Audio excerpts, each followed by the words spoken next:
وقال الذين لا يرجون لقاءنا لولا أنزل علينا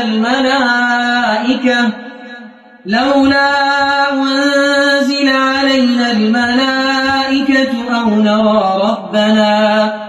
لقد استكبروا في أنفسهم وعتوا عتوا كبيرا يوم يرون الملائكة لا بشرى يومئذ للمجرمين ويقولون حجرا محجورا وقدمنا إلى ما عملوا من عمل فجعلناه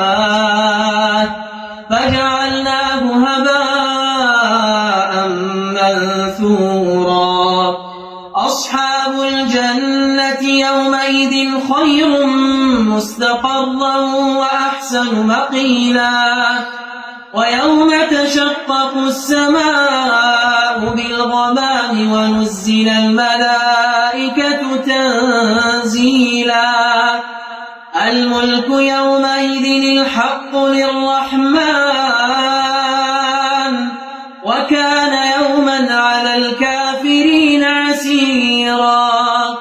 ويوم يعض الظالم على يديه يقول يا ليتني اتخذت مع الرسول سبيلا يا ويلتى ليتني لم أتخذ فلانا خليلا لقد أضلني عن الذكر بعد إذ جاءني وكان الشيطان للإنسان خذولا